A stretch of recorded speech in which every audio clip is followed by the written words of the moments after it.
Good evening, everybody. This is North Shore Preparedness coming to you from the ever-educating shores of Lake Ontario. I hope everyone's well this evening.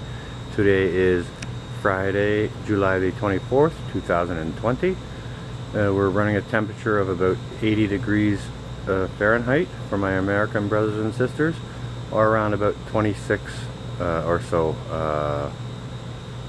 for those of us who work in a different measuring system. Okay, so what I wanted to talk to you guys today about was about successes and failures. Okay, now many of you know that I have a tiny urban garden. I live in an urban situation, and I'm making a tiny urban garden. I tore out my my pleasure garden to put in a vegetable garden this year, and we are experiencing lots of successes and failures. And this is Pilfer, in case anybody doesn't know Pilfer. I had called him Culprit for a while, but I think Pilfer is a little bit more of a polite name. So from this point forth, we will call him Pilfer. And Pilfer is one of the successes and failures of this tiny urban garden. Okay.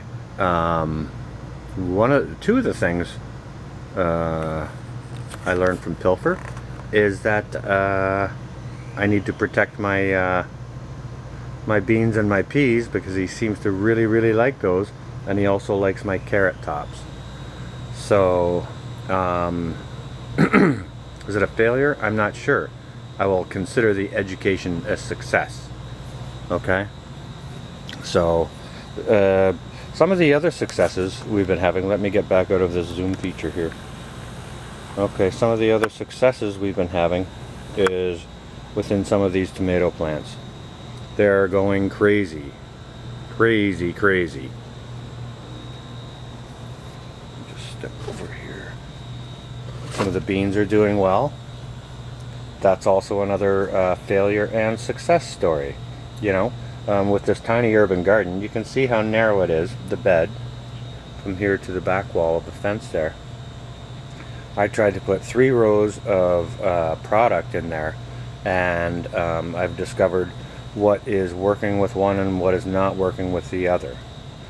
I've also discovered, excuse me, as you can see some of my radishes here. Let's just pull some. Look at that. That's a failure and a success as well. These radishes have been in the ground for just over a month, and these should be white globe radishes. Now, the failure part is planting the seeds too close together. Very recommended that you plant the seeds according to what the package tells you, and you will experience more success, I am sure. Because planting them too close together obviously has not worked. I tried to seed in my garden heavily, which I did, and you know, the failure in itself is knowledge, and the knowledge is a success. Another of the successes is succeeding in knowing that yes, I can successfully grow lettuce in hanging pots. It will be up off the ground and out of Pilfer's way, so he will not be able to get those. Pardon me.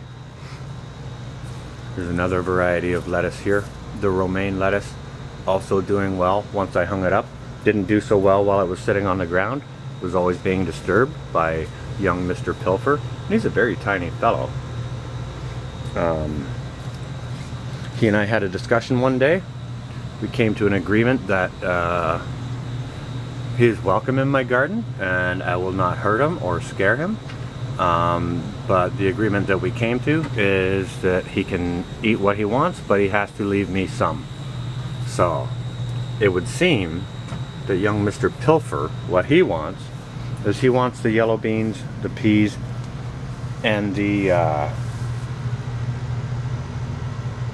and some of the carrot tops, but he's not disturbing any of the, like I've got carrot tops over carrots over in the far bed. But what I also have is in these pots here, I've planted carrots in all of these pots. I've heard you can grow carrots in pots, so this is yet again another experiment. And young Mr. Pilfer does not seem to be disturbing these carrots that are in pots yet. Maybe he's not tall enough yet, I'm not sure. Maybe he hasn't learned how to stand on those hind legs of his. Another experiment is all of these potatoes that you see in all these buckets here. All this container and potato bucket gardening, all experiments, and you know, the stems on them seem to be growing really well. And we will see at some point, you know, come harvest time, what sort of fruit that they produce. Now there's a specific way to do these potatoes, and if you want to see that, I did make another video, or I think it's a two-part video, on how I planted these potatoes into buckets using a method from another person who had great success with that. So so far they're being successful, and they're growing great big tops, but it's going to be underneath the ground, which is going to be important. So again, this bed over here, I built all these trellises to, so that peas could grow up upon. And well, we do see some of that kind of activity. You can see it right here.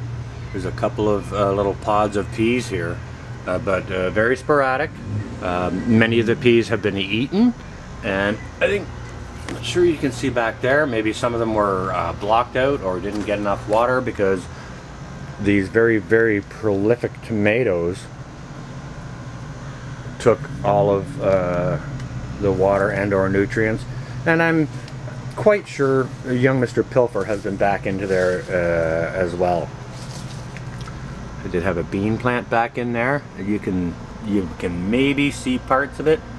There are a couple of tiny beans on it.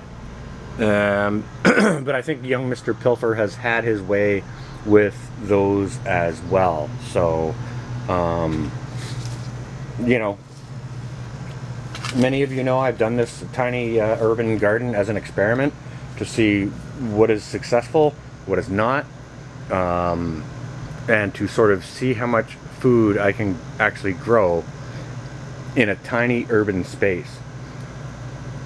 I had this space, so I figured I'd use it, and we're coming up with many successes and failures. I consider all of that information as good information. So it's all going to be a success. So any of the fruit that this garden bears will actually be a bonus to this experiment. Another thing I've done in put into some pots is over here on the step, which I need to put out in the back and trellis up. I should put this in a shady spot. This is snap peas. I could trellis that up and put it in a more shady spot. This is a hot side of the building, and peas seem to favor a more temperate or mild condition. In these buckets, okay, these are cantaloupe. Now I got these seeds for this cantaloupe from a cantaloupe that was discarded into my garden from a neighbor. It was sort of overripe or whatever, and he just pitched it into my garden. So I chopped the cantaloupe up, harvested the seeds out of it, and I dried them. I gave half those seeds to a very good friend, and hopefully they will plant those and experience success with those. And I am definitely experiencing success with these just in buckets. So these are climbers. You can see the little vines on them. So I will be trellising these up tomorrow, and hopefully they can climb and produce some fruit. And in some of these other buckets, there's also some snap peas and such. So I have to get them out of the hot environment too, so that they can also hopefully experience some success. I've got plenty of more material to trellis them up, so I'll do that, and you know, hopefully it will bear some fruit. And if it doesn't bear much fruit at all, I will just keep the seed pods and harvest the peas out of there for seeds. As you can see, basil's starting to come along. It was very little. These basil plants have been beaten up so bad. This umbrella here on this little table I use outside my door to do some tabletop gardening has gotten blown over by the wind. We're in a bit of a windy spot, being on the north shore of Lake Ontario, so sometimes the wind really kicks up, and this umbrella and table has blown over, knocked these basil plants over, broken the tops off them, so they've had a bit of a hard go, but they're not doing too bad for sort of the conditions that they've been given. And you know, that's also going to be a learning curve for me. So, you know, when we talk about a tiny urban garden, that's a great and romantic idea, but if you don't know what you're doing with it, you may experience failures. So you cannot rely on your gardens completely. If you have a garden failure, you're going to need to rely on your preps. That's going to be very important. So it's important to stock up on things and use your garden to augment your preps. But have your preps in case of failures. You know, failures and successes, they're both wins, as long as we gain the education that they can provide. Okay? So that's what I wanted to share with you guys this evening. I hope everyone has a wonderful weekend, stays well and safe, and keep prepping, guys. You know, things are getting, the numbers are going up and such. In my belief, there's more closures and such coming, you know, by fall. I think that's going to take place. So it's important to stock up now while we have the availability of things being back on the shelf, and these relaxations in some of the shutdowns. We need to get out and we need to get our preps done. Okay, so that's what I've got for you guys. I hope you stay well and safe. Everybody have a great weekend. This is North, out for now.